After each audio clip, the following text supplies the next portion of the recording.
All right, everybody. This is me, Jason West, who you may or may not remember from Bainbridge High School.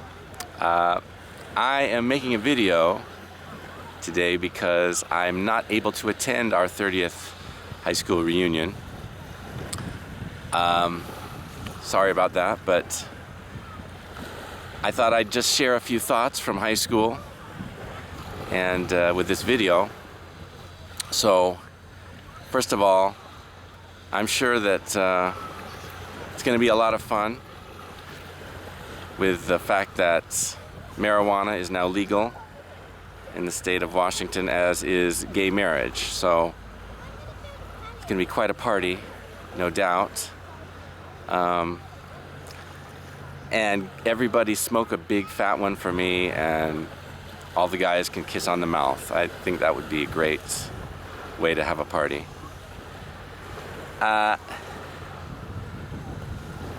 lot has changed in the last 30 years. I'm thinking about over the years, big events like the end of the Soviet Union, first black president, and Viagra, which is another big one. Not for me so much. It's like French bread down there, you know what I mean? But a little bit of a problem sometimes. It's helpful. And, okay. This isn't about me and my lack of erections or anything like that. It's about you. This video is about the class of '84, Bainbridge High School. And people like Chris Niels. Remember Chris? Yeah, Chris was the smartest guy in school. And he was so smart. He was so smart that his head was the biggest head I've ever seen. In fact, he didn't even have to pick up a book. They would orbit around his giant head. Don't forget Jill Galding, smartest girl in our class. Jill, check it out. Harvard, Masters, MIT, PhD, LSD. So,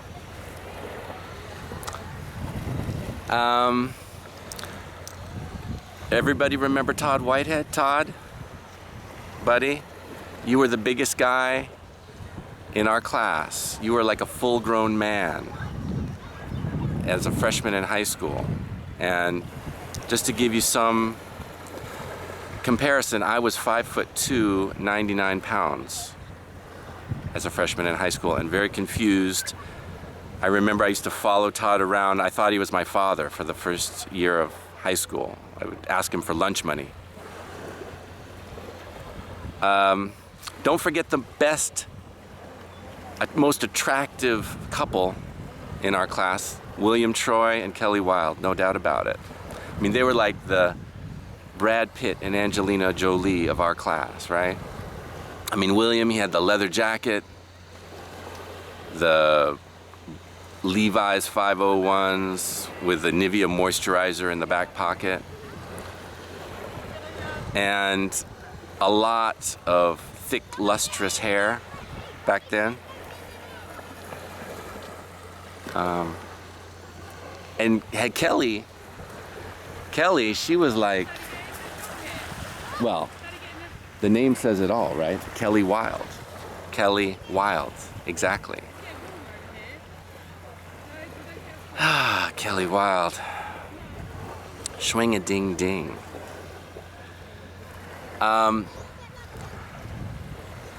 We had some great teachers too. I know maybe it's not something you would admit at the time, but we had some superb instructors. Math teachers like Quistorf, Mr. C, Mr. Skinner. These guys were titans of math. They lived and breathed math and cigarette smoke. And our English teachers, You got guys like Cheadle, Emmett Thompson, Johansson, and everyone's favorite Bob McAllister. Mac, who perfected the hippopotamus hello, remember that?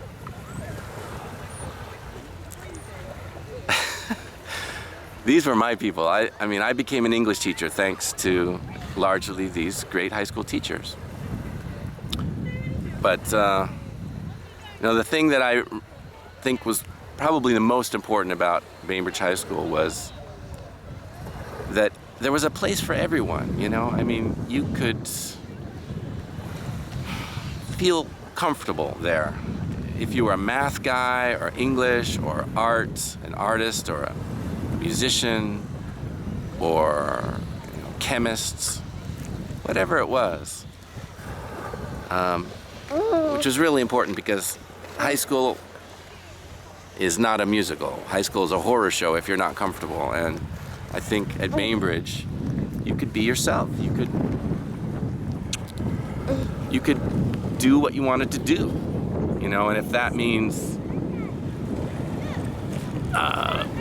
streaking naked through the gym at basketball games, you could do that, Tim Cunningham. Tim Cunningham. Tim Richards, right? Yeah, okay. If you wanted to memorize pi up to 100 digits and impress your math buddies, you could do that too. If you wanted to get completely drunk and go into Seattle and pick up a strange woman and stay in a hotel on First and Seneca, wake up hungover, come home, write a poem about it, and share it with your class the next day, you could do that too. Bob McAllister, who has a great book out. It's in there. Check it out on Amazon. What the wallpaper couldn't see. And, if you wanted to embezzle $100 million from your best friends and spend it on luxury cars and boats and jewelry, you could do that too. In fact, I think Kevin's going to be getting out of jail in about 7 years with good behavior. So if anybody has, he'll need a place to stay if anyone has a spare room, or maybe an old futon, or a tarp. You could put it under the ferry dock. That's livable under there. And finally, if you want to, 20 years after high school graduation, if you want to go to your 20-year reunion and dress up like Spock and take your violin and play a violin concerto dedicated to all the girls that you dreamed about when you were in high school and name them in front of their husbands, you can do that too. And if someone will please let me know what Matt Weiss does at this 30-year reunion, I would really appreciate it, because that guy's nuts and I love it. So cheers everyone from me and Nicholas in lovely old England on the bank of the Thames. Have a great 30-year reunion. I'll see you in 10 years. Cheers.